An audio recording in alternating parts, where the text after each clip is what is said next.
네, 예빈이의 아버지는 김주영 간사님이란 분입니다. 김주영 맞지? 네. 그리고 엄마는 이상미 간사라는 분입니다. 제가 간사 때 학생이었었어요. 청주지구였습니다. 그 당시는 이제 고대 홍대가 청주지구였기 때문에 같이 훈련 받고 했던 기억이 나는데, 아이들이 몇 명? 8남매입니다. 네, 8남매의 둘째. 네. 첫째가 이름이 그렇구나. 기도 많이 해주시기 바랍니다. 차를 카니발이 아니면 이동할 수가 없어요. 9인승 카니발이 아니면 식구가 이동할 수 없기 때문에 얼마 전은 아니지만 몇 년 전에 카니발 산 것도 알고 있습니다. 자, 오늘은 제가 비린내 나는 부둣가에라는 제목으로 설교를 하겠습니다. 왜 이런 제목으로 설교를 하냐? 제가 노래방 가면 부르는 노래가 캔의 청춘은 간단가 뭐 그런 건데, 거기 첫 가사가 비린내 나는 부둣가에 그렇게 시작하거든요. 그래서 오늘 베드로가 예수님을 만났던 그 장소도 비린내 나는 부둣가였기 때문에 이 말씀을 같이 나누려고 합니다. 누가복음 5장 1절부터 11절까지 저를 한 절씩 교독하겠습니다. 무리가 몰려와서 하나님 말씀을 들을새 예수는 게네사렛 호숫가, 누가는 게네사렛 호수라고 부르고 보통 마태나 마가는 갈릴리 바다라고 부릅니다. 같은 겁니다. 바다가 아니죠. 워낙 크니까, 바다처럼 커 보이니까 바다라고 부르지만 사실은 호수입니다. 그래서 누가는 갈릴리 바다를 게네사렛 호수라고 부르는 겁니다. 게네사렛 호숫가에 서서 2절 읽으세요.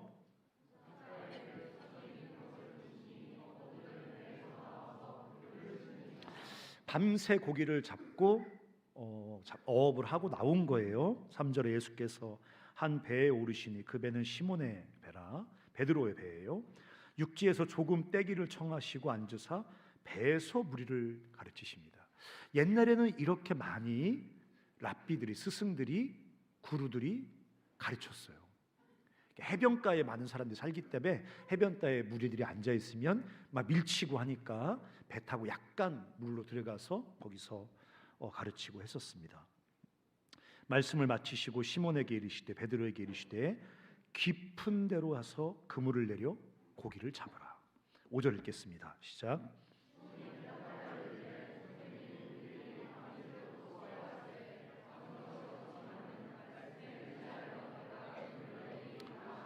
갈릴리 바다는 밤에는 깊은 곳에 가서 고기를 잡고 낮에는 얕은 곳에 가서 고기를 잡습니다. 밤새 깊은 데서 고기를 잡을 수 있는 좋은 타이밍에 좋은 장소에서 잡았는데 하나도 잡지 못했어요. 그리고 낙심한 채 이제 물가로 나와 있는데 예수님 직업이 뭐죠? 목수죠. 목사가 아니에요.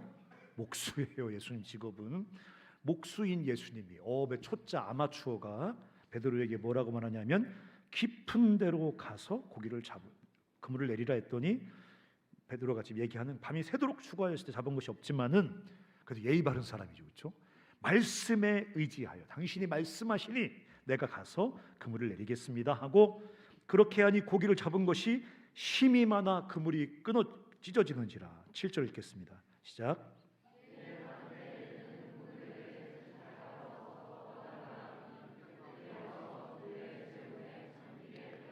야고보와 요한과 아마 안드레도 있었을 거라고 추정합니다. 시몬 베드로가 이를 보고 예수의 무릎 앞에 엎드려 이르되, 갑자기 고기 쉬면서 막 돈 계산하지 않고 갑자기 이를 보고 예수의 무릎 아래 엎드려 이르되, 주여 나를 떠나소서 나는 죄인입니다. 아마 어부기 때문에 이 현상 속에서 하나님의 어떤 그 경외할 수밖에 없는 임재를 느꼈겠죠. 우리는 재수 좋네, 고기 많이 잡혔다 이렇게 하고 어부가 아니니까 잘 모르잖아요. 근데 어부인 베드로는 이 사건 속에서 하나님의 찾아오심을 느낄 수 있었습니다. 그래서 엎드려서 주여 나를 떠나소서 나는 죄인입니다 하니, 이는 자기 및 자기와 함께 있는 모든 사람이 고기 잡힌 것으로 말미암아 놀라고. 10절 읽어볼까요?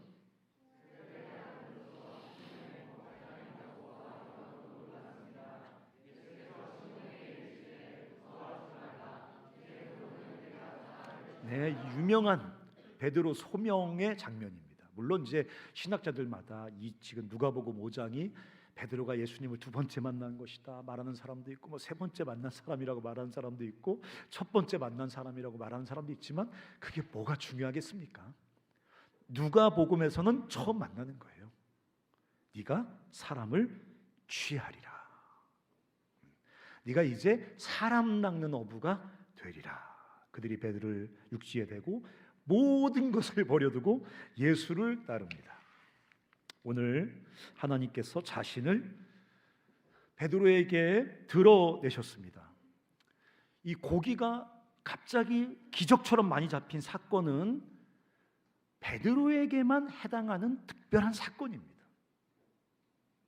그렇지만 그 사건을 통해서 하나님이 자신을, 예수 그리스도가 자신의 하나님 되심을 열어서 보여주신 이 하나님의 자기를 드러내심은 우리 모두에게 주께서 하고자 하시는 일입니다. 이건 하나님의 본성입니다. 이 땅에 기독교가, 유대교가, 또 때로는 다른 종교들이 존재할 수 있는 것은 하나님께서 열어서, 커튼을 열듯이 열어서 자신을 드러내 보여주셨기 때문에 기독교가, 유대교가 존재할 수 있는 겁니다. 다른 종교들도 이 사탄의 무리들 몽둥이 들고 가서 두드러 부셔야지, 그러지 마세요. 절에 가서 두드러 부시는 사람이 사탄이에요. 절에 계신 머리 없는 분들이 사탄이 아니라, 그분들도 신이 자기를 드러내는 한 방법 중에 하나가 종교예요. 근데 희미한 거예요. 잘 모르는 거예요. 그래서 신이 없다고 말하는 사람보다는 타종교에서 신이 계셔, 근데 누군지 잘 모르겠어, 이런 분 아닐까 오류를 범하기도 하고, 저런 분 아닐까 착각하기도 하고, 하지만 그래도 잘 모르겠는 신에게 희미하지만 한 발짝 더 가까이 나가 있잖아요. 중요한 것은 하나님이 자기를 열어서 베드로에게, 또 우리에게 자기를 드러내 보여주기를 원하신다는 거예요. 베드로가 원래 나쁜 사람이었다가 회심한 게 아니잖아요. 처음에 뭐라고 불렀어요? 선생님. 이건 극존칭이에요. 그리고 자기 배를 내줘서 설교하게 해주잖아요.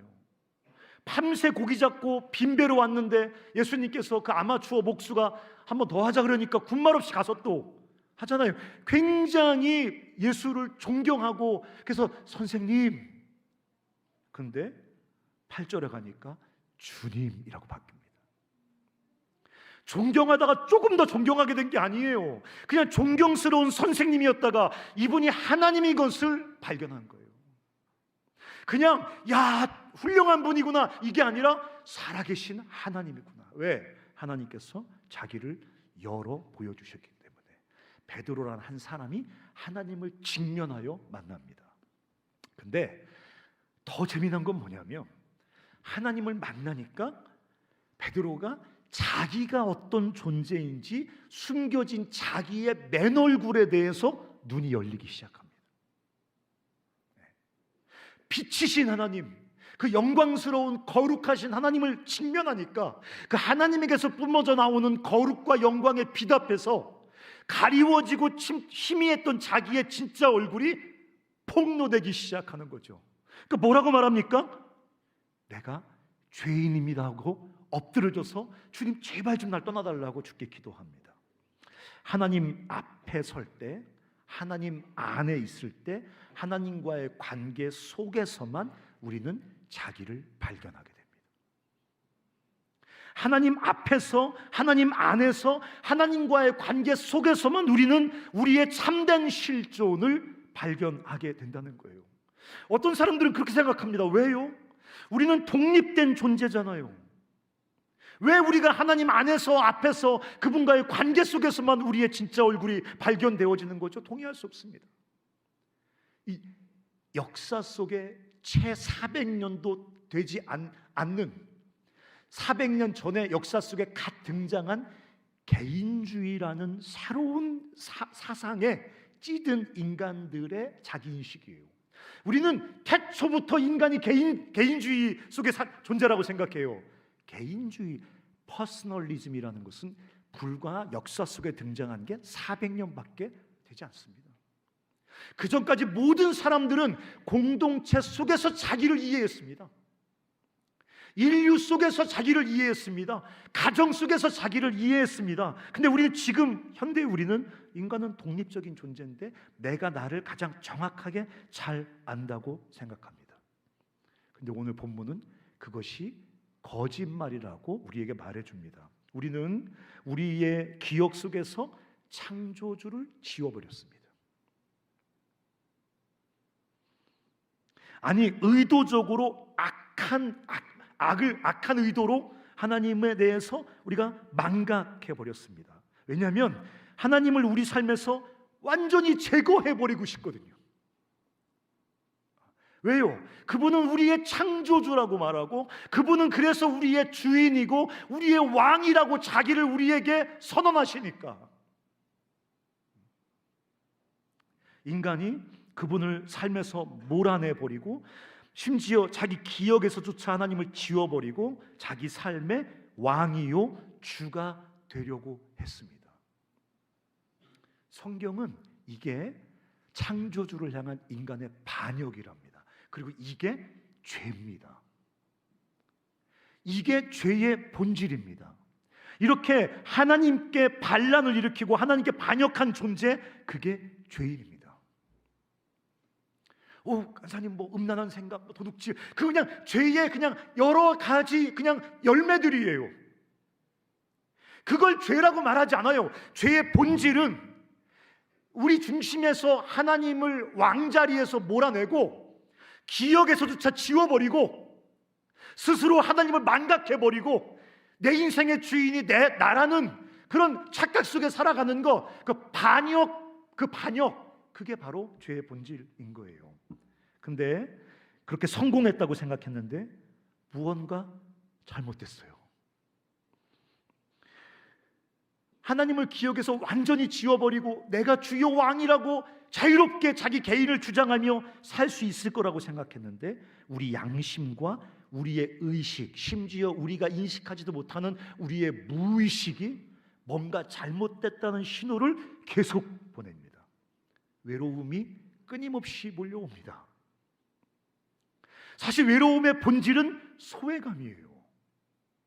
이상하죠? 사람들 주위에 둘러싸여 있는데 소외감과 외로움을 느껴요. 내 옆에서 생명처럼 나를 사랑해주는 내 아내가 있는데 지독한 고독감을 느껴요. 왜 그래요? 우리 생명의 본질 근원인 하나님에게서 소외된 데서 오는 끊임없는 지독한 외로움이에요. 소외감이에요. 여러분, 소외감을 느껴봤어요? 왠지 소외된 느낌 있죠. 어쩌면 주위 사람들이 나를 따시켜서 내가 소외감을 느낀다고 말하지만 그렇지 않아요. 어디 가나 소외감을 느낀단 말이에요. 어디 가나 지독한 외로움에 짓눌려 살아간단 말이죠. 왜 그래요? 생명의 근원이신 하나님을 내 삶에서 내 기억에서조차 몰아내고 하나님 없는 텅 빈 자리가 그렇게 우리 삶에 느껴지는 겁니다. 어떤 사람은 열등감을 느껴요. 열등감의 근원은 실패감 같은 거거든요. 근데 객관적이지 않고 근거가 없어요. 누구 때문에 열등감을 느낀다고 말하지만 그 사람이 없어도 다른 이유 때문에 또 열등감을 느낍니다. 열등감을 느낄 대상을 찾는 것뿐이에요. 끊임없이 난스톱으로 열등감과 실패감이 우리 삶 가운데 끊임없이 샘솟습니다. 왜 그래요? 죄라는 것이 히브리어로 하말티안가, 그런데 그게 뭐냐면 관역에 맞지 않고 엉뚱한 곳에 맞았다는 뜻이거든요. 그러니까 우리 인생이 존재의 목적과 어긋나면서, 존재의 근원과 어긋나면서 하나님 없는 빈자리에서 올라오는 실패감인 거예요. 그거는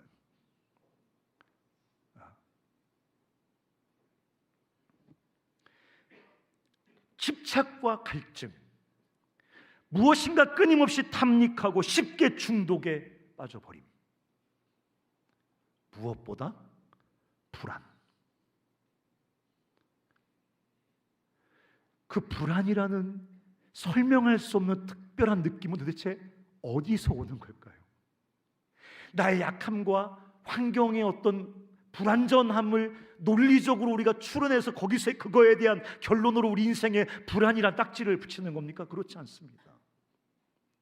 어디서 오는 것지도 모를 만큼 스물스물 우리의 의식 속에 불안이라는 그 출처를 알 수 없는 그 감정이, 그 감각이 끊임없이 우리 삶을 덮습니다. 어제까지 실패하던 어떤 특별한 최선을 다하면 불안이 좀 사라져야 되는데, 단기적인 목표를 성취하면 불안이 좀 사라져야 되는데, 끊임없이 죽는 그 순간까지 불안이라는 아주 특별한 감정이 우리 삶을 채워옵니다. 이 모든 것들은 우리가 몰아낸 우리의 창조주 왕의 빈자리입니다. 이게 죄인입니다. 사랑으로 지으시고 우리에게 자유의지를 주셨거든요. 하나님께서 우리를 사랑으로 지으시고 당신의 생명을 하나님과 함께 나누며 풍성한 삶을 살도록, 그리고 자신을 심지어 반역할 수 있는 그 최후의 선물인 자유의지까지 다 내어주셨는데, 그런 절대적인 하나님의 사랑을 배신하고 반역하고 그분께 가장 치명적인 상처를 준 죄인들입니다. 그리고 하나님에게서 분리되어서 날마다 생명에서 소외된 채 신음하며 죽어감으로 그런 우리를 바라보는 아버지 하나님의 마음에 지속적으로 상처를 주는 죄인들입니다. 어떤 사람은 그렇게 생각합니다. 에이, 하나님이 무슨 고통을 느낍니까? 완전하신 하나님이 고통은 불완전한 거 아닙니까? 어떻게 완전하신 하나님이 불완전한 존재들처럼 우리 때문에 고통을 느끼시고 상처를 받으신다고요? 그게 진짜 가능한 얘기입니까? 저도 솔직히 잘 이해가 되지 않습니다. 인류 역사 속에 고통당하시는 하나님이라는 하나님에 대한 통찰을 갖게 된 것은 불과 500년이 되지 않습니다. 무언과 불완전한 빈 공간이 있는 분처럼 주님은 그렇게 자기 안에 고통이 가능하도록 자기를 낮추셨습니다. 어떻게 완전하신 하나님이, 전지하신 하나님이, 전능하신 하나님이 고통을 느끼고 상처를 받는지 잘 모르겠습니다. 어쨌든 분명한 것은 그분이 누구보다 훨씬 더 예민하게 순수한 고통 속에 신음할 수 있는 존재로 자기 안에 빈 공간을 만드신 것이 틀림없습니다. 그렇게 자기를 낮추셨습니다. 우리의 죄로 인해 지독하고 온전하게 고통을 느끼시는 그런 존재가 되셨습니다. 빛이 비추어지니까 이 어부 베드로가 정신없이 막 고기 잡던 어부 베드로가 빛이 비추어지니까 즉시 하나님과 하나님 앞에 있는 자기 실존에 눈이 열립니다. 캄캄한, 생각해 보세요. 불이 꺼졌어요. 수건을 설명해 보세요. 하얀색이에요, 목사님. 사각형이에요. 뭔지 만지니까 축축해요. 온갖 설명을 다 해도 이게 뭔지 몰라요. 근데 불이 켜지면 즉시 알아요. 이게 물수건인지. 얼마나 깨끗이 빨았어요, 우리 저기 진주가. 낯쓰라고 또 더러워질 텐데 그냥 진주가 말려서 갖다 놔. 그냥 한 달에 한 번씩 빠르면 돼. 내 땀 내가 닦는데 뭐. 빛이 비추어지면 말로는 하나님이 너무 신비해요. 설명이 불가능해요. 이해할 수가 없어요. 하나님 앞에 죄인이라는 그 자기 이해가 불가능해요. 내가 왜 죄인입니까? 상대적으로 괜찮지 않습니까? 쓰레기들보다 낫지 않습니까? 근데 빛이 비추어지면, 하나님의 그 영광과 거룩의 빛이 비추어지면 즉시 설명과 이해가 불가능하던 진리가, 실존이 즉시 우리 마음속에 이해가 되기 시작해요. 그러니까 우리 보면 이상하잖아요. 갑자기 고기 잡다가 갑자기 베드로가 털썩 엎드려 떨면서 주여 내가 죄인입니다 를 떠나십시오. 빛이 비추어 온 거란 말입니다. 나는 하나님께서, 이게 너무 지독한 고통스러운 경험이지만 저와 여러분에게 이렇게 빛을 비추어 자기를 드러내시기를 주의 이름으로 축원합니다. 모태신앙 20년, 25년씩 예수 믿었어요. 그러나 한 번도 거룩하신 하나님 앞에 직면해 본 적이 없습니다. 얼마나 지루해요. 세상 이런 감옥이 없어요. 벗어날 수도 없어요. 왜? 벗어나면 번개 맞을 것 같거든요. 취업 안 될 것 같고, 등신 같은 애랑 결혼할 것 같고, 병들 것 같고, 암 걸릴 것 같고. 벗어날 수는 없어요. 은연중에 무서운 공포가, 종교가 주는 무서운 공포가 의심 밑바닥에 깔려있거든요. 교회가 그 교육 잘 시켜놨습니다. 안 나오면 뒤진다. 번개 조심해. 뭐 이러면서 막 암, 간암, 췌장암 막 얘기하면 이게 사람이 똑똑한 것 같지만 공포 앞에 굉장히 무력해지거든요. 근데 그런 게 아니라 진짜 영광스러운 하나님 앞에 서서 베드로처럼, 이게 불쾌한 경험이지 않습니까? 고통스러운 경험 아닙니까? 그렇지만 그분 앞에 엎드려져서 주님, 나는 죄인입니다, 나를 떠나십시오라고 말할 수밖에 없는 그 거룩하신 주님과의 직면, 맞닥뜨림, 이게 있으시기를 주의 이름으로 축원합니다. 올여름에 있기를 주의 이름으로 축원합니다. 이런 주님과의 만남은 전혀 새로운 삶에 대한 이해로 우리를 끌고 갑니다. 오늘 보십시오. 10절 11절 보십시오. 넘일이니까 여러분 심각하게 읽지 않았겠지만 10절 11절 한번 읽어보세요. 시작.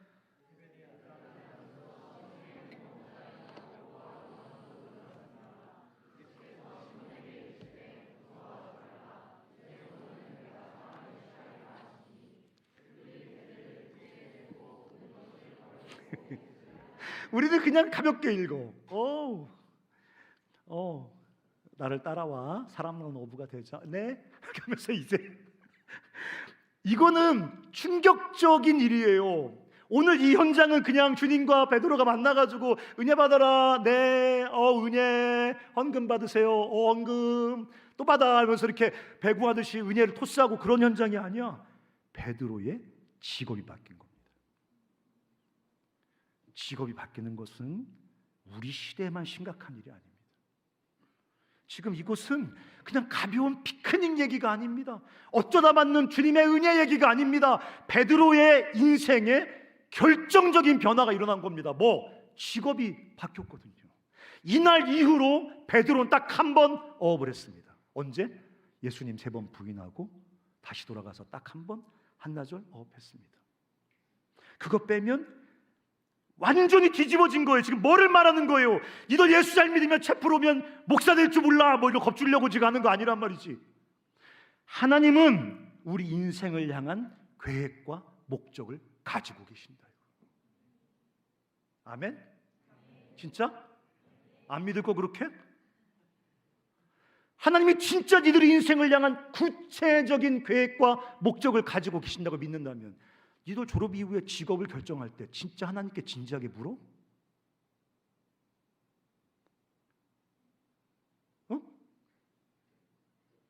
주님이 진짜 이렇게 구체적으로 베드로야 어부 그만해. 그럼요. 목사해, 간사해. 데리고 다니면서 복음 전했잖아요. 직업을 바꾼 거를 영적인 은혜 좋아요. 근데 결과적으로는 직업이 바뀐 거예요. 직업이. 괜히 옆에 야고보와 요한이 있다 덩달아 바뀐 거예요. 그 이름은 안 나오죠. 안드레도 있었거든요. 덩달아, 얘들은 덩달아가 갑자기 옆에 있다가 막 베드로가 가니까 막 애들도 직업이 그날 바뀐 거예요. 배와 그물을 다 버려두고. 어떤 웃기는 신학자는 뭐라고 번역하냐면 고기가 왜 갑자기 많이 잡혔냐?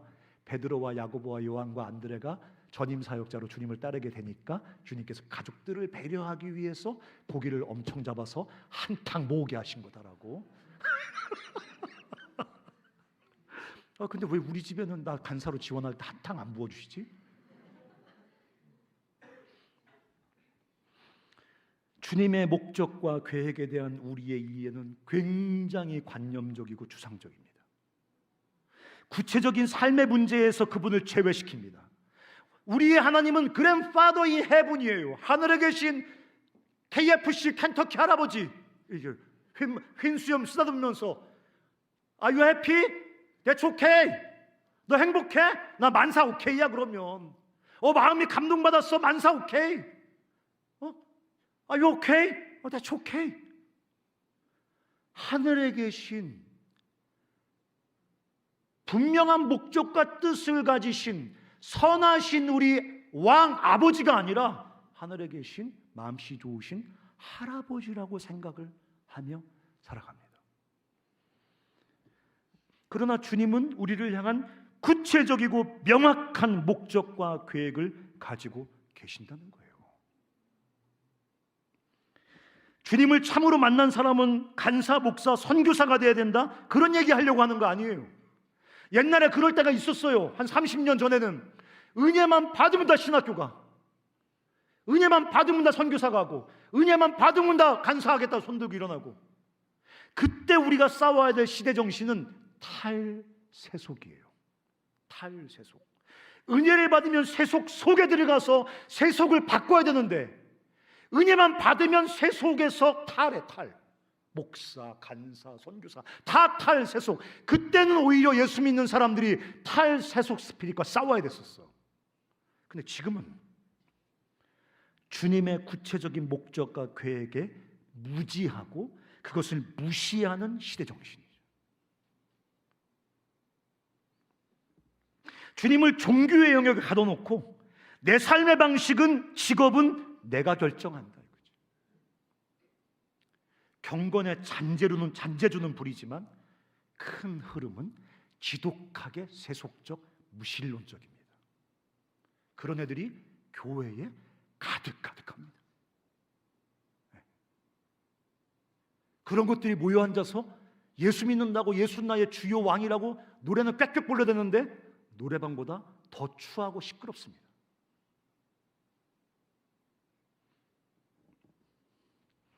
주님은 우리 삶에 구체적으로 개입하십니다. 그러기 위해서 주님 오늘 비린내 나는 부둣가에 찾아오신 거예요.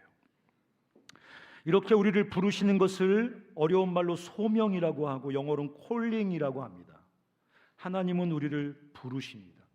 그리스도인의 삶을 규정하는 가장 중요한 단어가 소명이에요. 소명, 콜링이에요.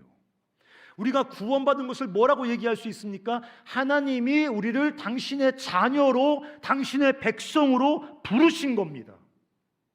그래서 우리가 하나님의 자녀가, 백성이 된 겁니다. 뿐만 아니라 주님과 함께 세상을 변화시키기 위해서 당신의 동역자로, 코저널스로 주님이 우리를 또 부르십니다. 우리 삶 전체가 하나님의 부르심이고 하나님의 부르심 앞에서의 삶입니다. 주님은 우리가 이 하나님의 부르심, 하나님의 콜링을 알기를 원하세요. 옛날 것들은 가끔 그런 애들이 많았어요. 주여, 나를 향한 주의 비전이 뭡니까? 맨날 물어보고 징징 울면서 주여, 나를 향한 주의 소명이 뭡니까? 나를 향한 주의 계획이 뭡니까? 맨날 물어봤다고. 그럼 내가 말해줘서 항상 그만 기도해. 너 무슨 전공이 뭐지? 간호학과인데 넌 소명이 간호야. 그만 기도하고 가. 회가 불 꺼야 되니까. 간호과 졸업반인데 주여, 내 인생을 향한 주의 뜻은 무엇입니까? 내가 가서 얘기해줘. 간호사. 집에 가. 요즘 것들이 너무 안 물어봐서 문제예요. 안 물어봐서. 무엇을 위해 살아야 할지 주님께 물어봐야죠. 어떤 사람들을 섬기며 살아가야 될지 주님께 물어봐야죠.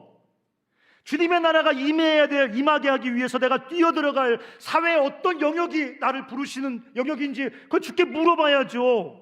치열하게 싸워야 할 이 세상의 불의한 사회 구조, 이 불의한 이 세상의 구조는 네가 좀 맡았으면 좋겠다고 주님께서 어디로 나를 보내시는지 주께 물어봐야죠.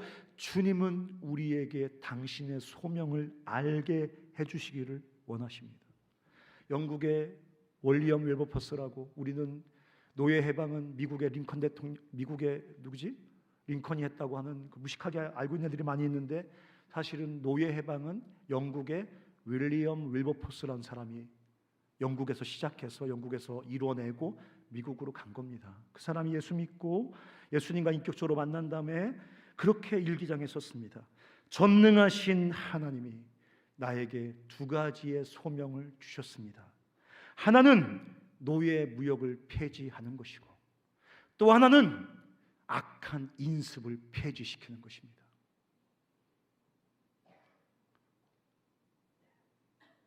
전능하신 하나님이 나에게 두 가지 목표를 주셨습니다. 하나는 이 악한 노예 제도를 폐지하는 것이고, 하나는 사람들을 착취하는 악한 인습과 그 전통을 폐지시키는 것입니다. 여러분을 향해서 주님이 주신 소명은 무엇입니까? 우리 인생을 향해 주님이 가지고 계신 목적과 계획은 무엇입니까? 여러분을 향한 주님의 소명을 발견하셔야 됩니다. 그걸 찾아야 됩니다. 성경에 써 있잖아요. 찾으라, 그리하면 너희가 찾아낼 것이요. Seek and you will find. 너희가 찾으면 찾아질 것이다. 그분은 때로 우리에게 직접적으로 말씀하십니다. 그런 분들 가끔 간증하러 다니시잖아요. 주께서 나에게 말씀하셨습니다. 주께서 내가 투병 중에 주께 기도할 때 주께서 나에게 말씀하셨습니다. 직접 말씀하기도 하십니다. 어떤 사람은 성장 과정 속에 우리가 명확하게 알 수 있도록 주님의 뜻을 이렇게 새겨 오신 사람도 있습니다. 우리에게 어떤 은사와 달란트를 주심으로 우리를 향한 주님의 소명이 무엇인지 말씀하실 때도 있습니다. 강점과 약점, 어떤 사람은 어떤 특정한 대상들을 향해서 마음이 뜨거워지는 사람이 있습니다. 내가 가끔 얘기하잖아요. 내가 제자 중에 하나는 빈곤국에 신음하는 백성들을 향해 마음이 너무너무 뜨거워지는 거예요. 처음에는 단기 선교 한번 갔다 와서 그냥 마음이 뜨거운 줄 알았는데 시간이 가도 그 뜨거운 마음이 사그러들지 않고 점점 더 구체적으로 빈곤한 사람들을 향한 뜨거운 하나님의 마음이 느껴지면서 그 자매가 알게 됐어요. 하나님이 나를 빈곤국의 빈곤 퇴치를 위해서 부르고 계시구나. 어려움이 많았지만 그 어려움 다 이기고 그 자매 지금 방글라데시 농촌에 지질하게 못 사는 사람들을 위해서 지금도 인생을 살아가고 있습니다. 특정한 사람들을 향해서 마음이 뜨거워지는 사람들이 있어요. 노인들을 위해서 마음이 뜨거워지는 사람들이 있습니다. 어린아이들을 위해서 마음이 뜨거워지는 사람들이 있습니다. 장애 이후들을 위해 마음이 뜨거워지는 사람들이 있습니다. 저 소외되어 그 척박한 경제적인 상황 속에 소외되어 신음하는 사람들을 위해 마음이 뜨거워지는 사람들이 있습니다. 캠퍼스의 대학생들을 위해 마음이 뜨거워지는 사람이 있고요. 아프리카의 그 복음을 듣지 못한 사람들, 이슬람의 회교권들, 불교인들, 특정한 사람들을 위해 마음에 불이 붙는 사람들이 있습니다. 주님이 이렇게 명확하게 자신의 소명을 우리에게 드러내신다는 것입니다. 직업을 선택할 때 뭐가 요즘 괜찮대? 이렇게 생각하는 애들 있죠. 연봉 죽인대요. 뒤진다 진짜. 그러다가 어느 직업이 안전하대 이런 저는 명확하게 그리스도인이 아니라고 생각합니다. 그리스도인이라면 최소한 주님을 인격적으로 만난 적은 없는 사람인 거죠. 주님을 인격적으로 맞닥뜨린 사람은 자기 삶이 하나님의 소명 앞에 서 있다고 생각하기 때문에 그렇게 생각하는 게 불가능합니다. 근데 수많은 그리스도인들이 그렇게 살아갑니다. 제가 얼마나 웃기는 생각이 떠올랐냐면 부산 가는 기차를 타서 서울 가는 왜 유튜브 있지? 서울 재밌게 가는 뭐 이런 유튜브 보는 애들 있잖아요. 왜 밥 먹으면서도 옆에다가 왜 밥을 먹으면서도 옆에다가 왜 그 무슨 밥 먹는 유튜브 틀어놓고 왜 저는 저기 2,000원짜리 오뎅볶음 먹으면서 왜 그 스테이크 먹는 유튜브 보고 그러면서 있잖아요. 재밌으라고. 부산 내려가는 KTX에 타서 서울 가는 유튜브 이렇게 재밌게 가는 유튜브 보면서 웃는 사람. 서울 이렇게 가? 엄청 재밌겠다. 이따위로 신앙생활 한단 말이지. 삶은 골로 가고 있는데 삶은 지가 인생의 왕자리에 앉아서 여전히 반역자요 죄인의 삶을 꾸역꾸역 살아가면서 종교 장난 얼마나 재밌어. 종교 장난. 응? 얘들아 제일 웃긴 게 종교 장난이야. 주님 왕 주님 나 니꺼 막 이러면서 막 노래 시컷 부르고 그 여전히 골로 가는 기차에 타가지고 계속 내려가는 겁니다. 간사님들은 속지만 주님은 그따위 장난에 절대 속지 않는다. 그 기차 타고 영원히 골로 가는 수가 생깁니다. 이건 내 생각이에요. 취소.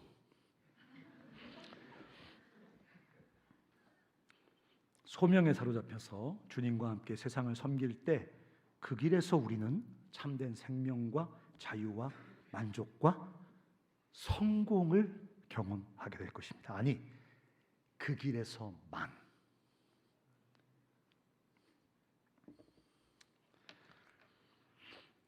결론입니다. 여러분, 소명을 발견하시기 바랍니다. 손가락은 그저 존재하는 거 아니에요. 예쁜 손가락 됐으면 좋겠어. 돼. 주름살 하나 없는 손가락 됐으면 좋겠어. 네 맘대로 해. 상체기 하나 없었으면 좋겠어. 니네 맘대로 하려니까. 근데 그렇게 존재하기 위해서 손가락은 있는 게 아니에요. 손가락은 명확한 목적과 계획이 있는 겁니다. 근데 이 손가락이 명확한 자기의 목적과 사명을 발견하고 그거를 위해 준비되고 자라가고 그 역할을 해내려면 어떻게 되겠어요? 열심히 운동해요? 이렇게 막 운동해? 혼자? 막 로션 바르고 막 콜드크림 바르고 막 또 아이크림 바르고 그래서 그러면 돼? 아니요. 몸에 붙어 있어야 돼. 몸에 붙어 있으면 이 손가락은 자기 기능과 목적을 발견하게 되고 기능과 목적을 실행할 수 있는 성장을 경험하게 되고 그런 역할에 쓰임받는 그 충족함을 경험하게 된다고. 우리가 그리스도의 몸된 이 CC 공동체에 붙어 있을 때 우리는 더 잘 우리의 소명을 발견하고 그 소명을 이룰 수 있는 존재로 자라가고 그 소명을 이루는 그런 충족감을 경험하게 될 것입니다. 그런 찬송 여러분 알고 계십니까? 우리 모일 때 주성령 임하리, 그거 알아요? 우리 모일 때 주성령 임하. 그냥 그 노래 가사가 아니고 진짜 주님의 진리입니다. 우리가 그리스도로부터 소명을 알기를 원하든 무엇인가를 원한다면 그분의 몸 안에서 몸을 통해 우리에게 공급됩니다. 우리의 소명과 비전을 발견하는 것, 그건 역시 이 CCC라는 공동체, 이 CCC라는 그리스도의 몸 안에서 몸을 통해 발견하게 됩니다. 여러분, 우리 안에서 주님을 향한 불꽃이 타오를 때가 있죠? 그렇죠? 근데 그 불꽃, 우리 안에서 주님을 향해 타오르는 그 개인 안의 불꽃은 아주 작은 불꽃이에요. 순이 모이면 조금 더 큰 촛불 같은 불이 타오릅니다.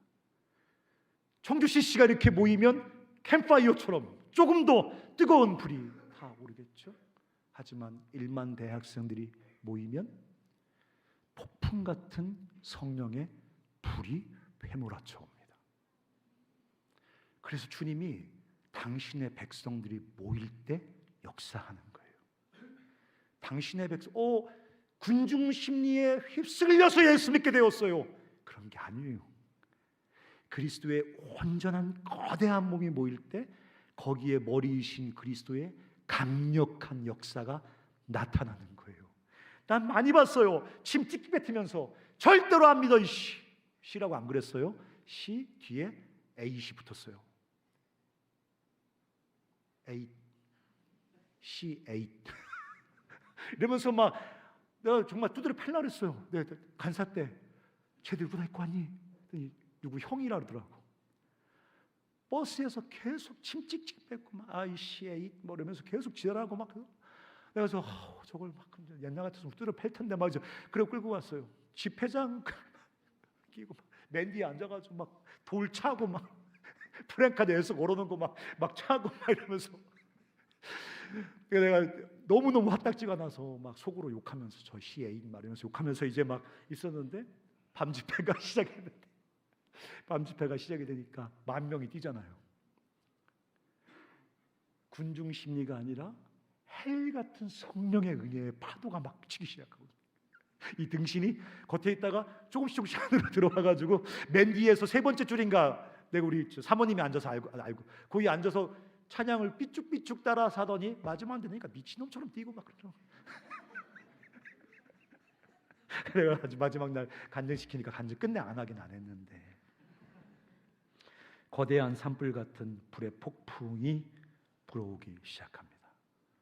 그 속에서 우리는 베드로처럼 주님을 직면할 것이고, 그 속에서 우리는 하나님의 그 찬란하신 소명과 부르심 앞에 서게 될 겁니다. 여러분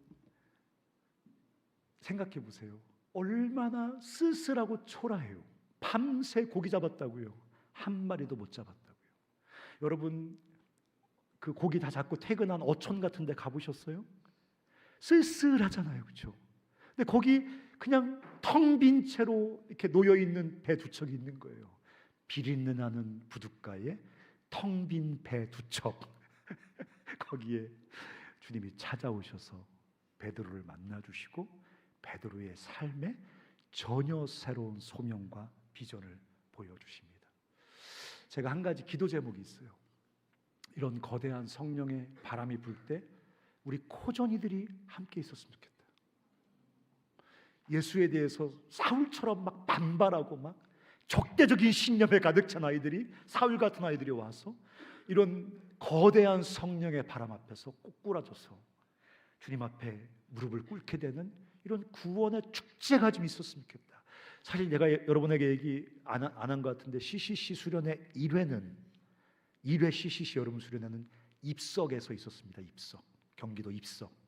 거기서 600명이 참석했는데 300명은 CC맨이고 300명은 CC맨이 데리고 온 불신자였습니다. 프로그램은 아무것도 없었습니다. 김중곤 목사님이 4박 5일 동안 요한복음 강해를 했습니다. 그리고 300명의 우리 순장들은 바깥에 저기 계곡에 가서 그 입석 수양반이 300명밖에 안 들어갑니다. 사실은 계곡에 가서 내가 데리고 온 철수, 내가 데리고 온 상진이가 예수 믿게 해달라고 4박 5일 동안 울면서 기도했습니다. CCC의 전설이에요.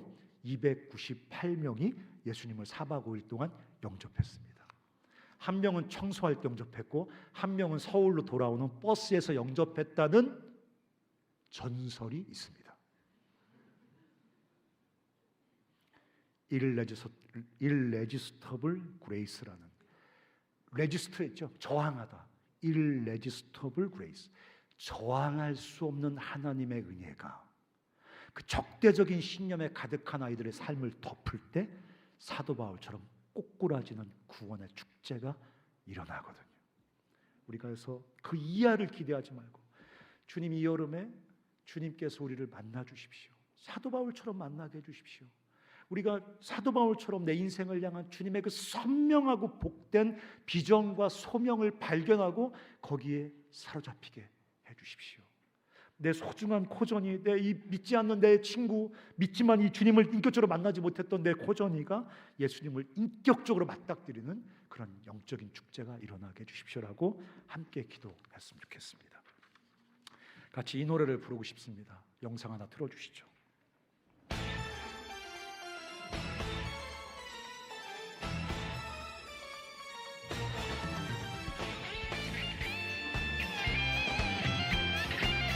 밴드 안 나와? 이름은 나는 부둣가를 내 세상처럼 누벼가며 두 주먹으로 또 하루를 겁없이 살아간다. 네. 이 노래는 이제 노래방 가서 부르시고, 한번 이런 노래 저 별로 안 좋아하는데 이 찬양 같이 해봤으면 좋겠습니다. 왜 이 찬양을 안 좋아하냐면 진실하게 이 노래 부를 수 없기 때문에 별로 안 좋아하거든요. 근데 우리가 말씀 나눴으니까 주님 내게 당신의 콜링을 보여주시면 그 길 따라 가겠습니다. 주님의 부르심을 따라 뚜벅뚜벅 내 인생을 살아가는 것이 내 삶의 유일하고 충족한 성공입니다. 거기에만 참된 생명이 있습니다. 우리 그런 고백 담아서 같이 일어나셔서 이 찬양으로 주님 앞에, 주님 나에게 당신의 소명과 당신의 비전을 보여주시면 내가 그 길 따라 가겠습니다라는 고백을 드렸으면 좋겠습니다.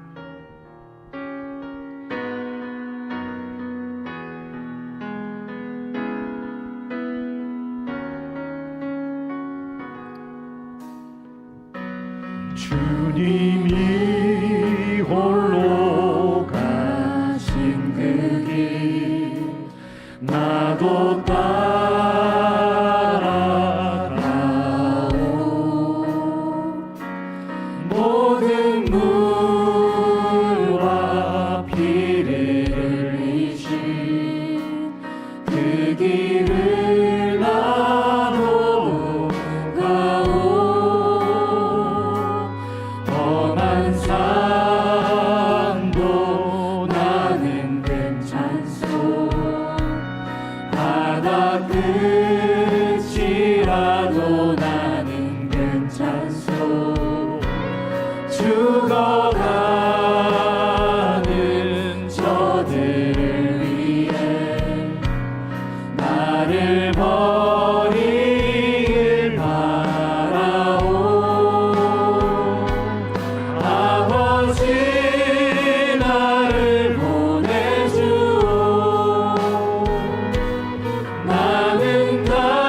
나는 나를 받아주오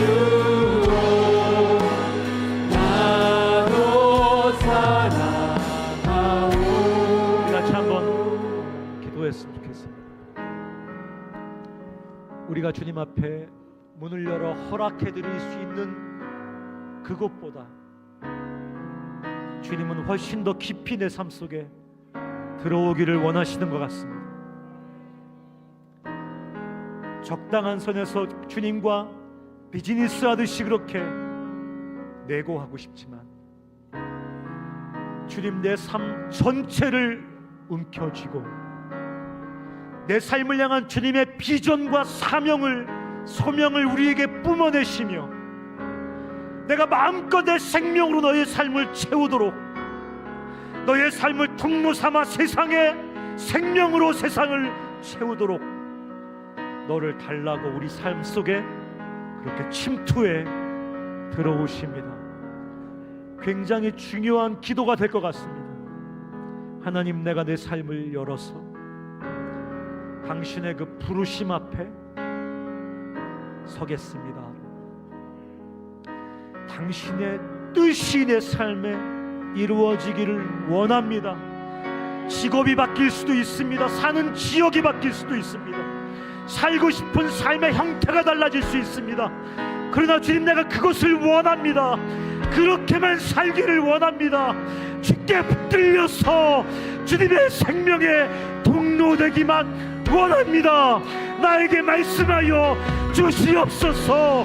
그렇게 살겠습니다라고 같이 한번 기도하십시다. 살아계신 아버지, 주여 우리에게 말씀하여 주시옵소서. 우리에게 보여 주시옵소서. 우리에게 나타나 보여 주시옵소서. 당신의 소명을, 당신의 비전을, 당신의 계획과 목적을 우리에게 드러내 보여주시옵소서. 그렇게 살기를 원합니다. 그렇게 살겠습니다. 그 길로 가겠습니다. 하나님이여, 여기 젊은 종들이 주 앞에 기도합니다. 주 앞에 기도합니다. 그렇게 살겠다고 기도합니다.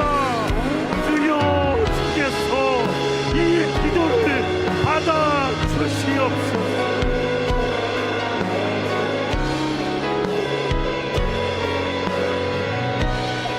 한 가지 더 위해서 기도하시죠. 주님은 오늘 교회를 세우고 세상을 변화시키는 역사의 분수령 같은 이 놀라운 당신의 계획을 어디서 선언하셨습니까? 어떤 사람을 부르셨습니까?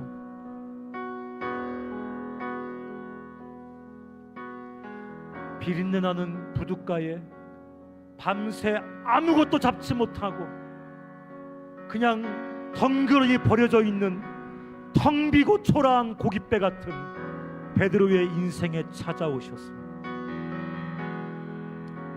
역사를 뒤집고 세상을 구원하시겠다는 하나님의 그 찬란한 부르심을 베드로를 향해서 뿜어내셨습니다. 감당할 수 없지만 베드로가 엎드려져서 그 소명계에 자신의 삶을 내어 놓았고 그것은 역사를 바꿔놓는 위대한 사건이 되었습니다. 그렇게 생각하시죠? 주님, 텅 빈 베드로의 배 같은 인생입니다. 초라한 인생입니다. 실패로 점철된 인생입니다. 부족합니다. 더럽습니다. 왜소합니다. 무능력합니다. 아무것도 내세울 것 없는 빈배 같은 인생입니다. 주님은 오늘 그런 우리에게 한 가지만 묻습니다. 내 부르심 앞에 네 삶을 내놓겠냐고. 우리가 다시 한번 주님 앞에 믿음으로 기도할 때, 주님, 내 삶이 여기 있습니다. 빈배 같은 인생이지만, 초라하고 텅 빈 인생이지만 내 삶이 여기 있습니다. 내 생명이 여기 있습니다. 내 삶이 여기 있습니다. 주의 목적으로 나를 붙잡아 나를 사용하여 주시옵소서. 주님과 함께 이 길 걷겠습니다라고 한 번 더 같이 기도하겠습니다. 살아계신 아버지 하나님이여, 우리가 주 앞에 섭니다. 우리가 주 앞에 섭니다. 주의 부르심 앞에 섭니다. 빈배 같은 인생, 텅빈 실패한 빈배 같은 인생이지만 주 앞에 섭니다. 주의 부르심 앞에 섭니다. 주여 나를 받아 주시옵소서. 주여 여기 내 삶이 여기 있나이다. 나를 받아 주시옵소서. 우리를 받아 주시옵소서.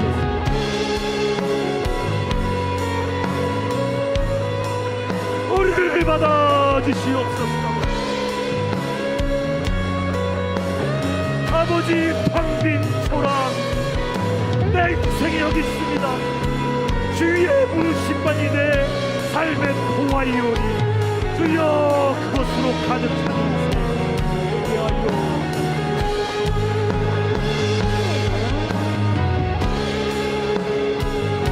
똑같이 기도하십시다. 여러분의 인생이란 배에 뭘로 꽉 채우고 싶습니까? 고기로 가득 채우실랍니까? 권력으로, 세상의 돈으로, 성공으로, 쾌락으로 여러분의 인생이란 배 가득 채우면 그게 진짜 우리를 행복하게 하는 참된 성공입니까? 오늘 주님은 우리에게 아주 위험한 도전을 하고 계십니다. 우리 배에, 우리 빈 배에 채워야 될 것은 하나님의 부르심입니다. 하나님의 계획과 목적입니다. 주여 내 인생에 그것만으로 가득 찬 인생 되게 하여 주시옵소서. 주의 소명에 붙들려 교육계로, 의료계로, 문화계로, 정치와 사회로, 사회복지로, 기술로 곳곳에 침투해 들어가 사명에 사로잡힌 인생으로 살게 하여 주시옵소서라고 우리 또 기도하십시다. 살아계신 아버지 하나님,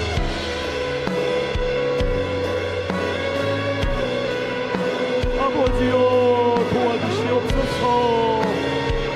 우리 인생이란 배에 주의 부르심으로 가득 채우게 하여 주시옵소서.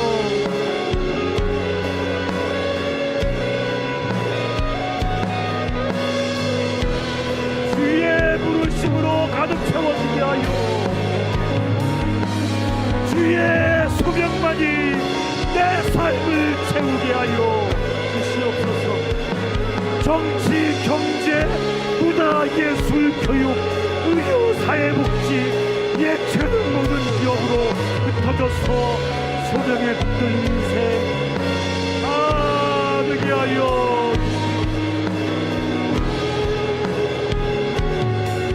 마지막으로 우리 한 번 더 같이 기도할 때 이번 여름에 전국에서 1만 우리 사랑하는 소중한 동료 지체들이 모여서 함께 주님을 예배할 때 거기 거룩하고 거대한 성령의 바람이 불 것입니다.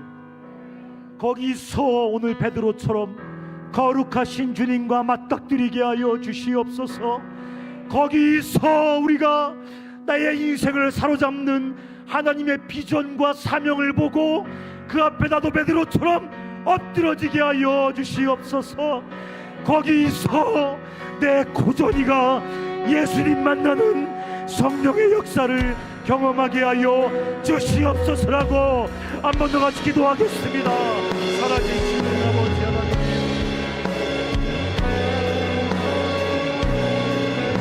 이번 여름에 하나님 아버지 성령의 바람이 불게 하여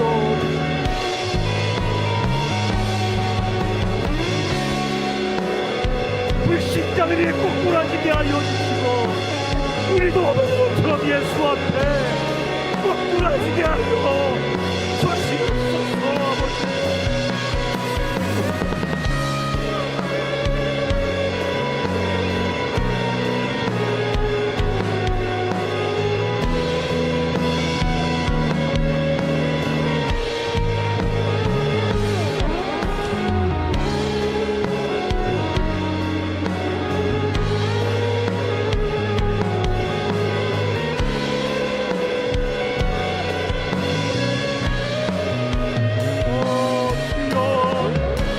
역사하여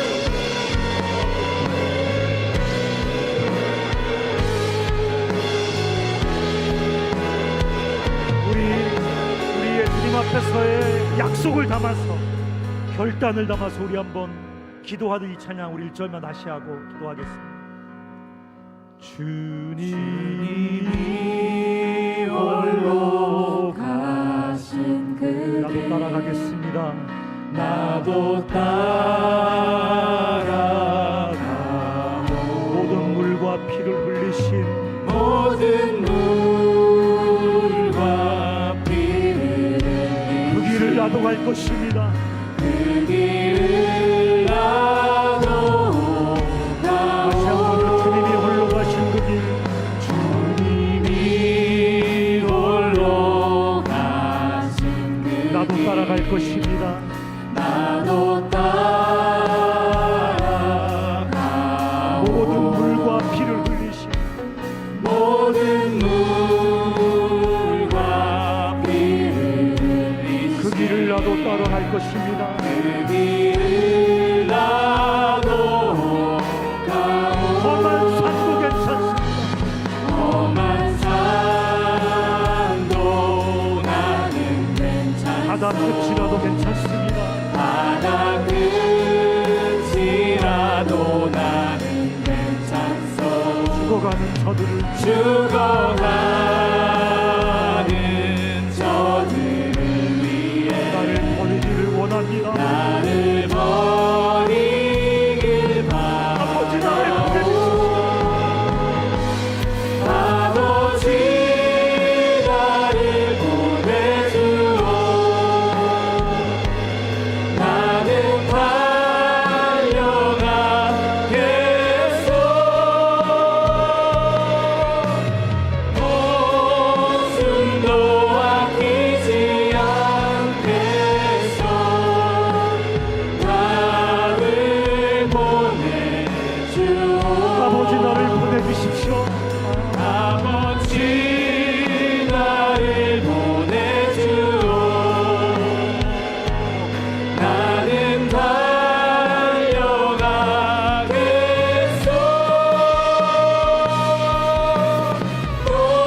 목숨도 아끼지 않겠소 나를 보내주오 기도하겠습니다. 여러분 그냥 노래에 취해서 하는 게 아니라 정치, 경제, 교육, 문화, 의료, 예체능, 기술, 과학, 외교, 복지 모든 분야에 가서 하나님의 나라를 이루는 코저널스로 살아가려면 우리 모두 다 목숨을 걸어야 됩니다. 땅끝에 가서 한 영혼을 위해 기꺼이 죽는 선교사 같은 치열한 소명에 붙잡힘 없으면 우린 다 가서 타협하고 비겁하게 세상에 종살이하다가 시시하게 소멸되어져 버릴 것입니다. 우리가 이 시간 우리가 노래는 불렀지만 잠깐 마음속으로 하나님 아버지 나를 보내주십시오. 여기로 보내주십시오. 저기로 보내주십시오. 그 희미하면 주여 내게 보여주십시오. 거기 가서 주님과 함께 십자가 지고 좁은 길 거친 길 걸어가며 주의 소명 이루어드리는 하나님의 사람 되게 해주십시오라고 여러분 조용히 주님 앞에 개인적으로 마무리하는 기도 개인적으로 한 1, 2분 정도만 같이 드리겠습니다. 하나님 아버지 도와주시고 성령으로 감동해 주시고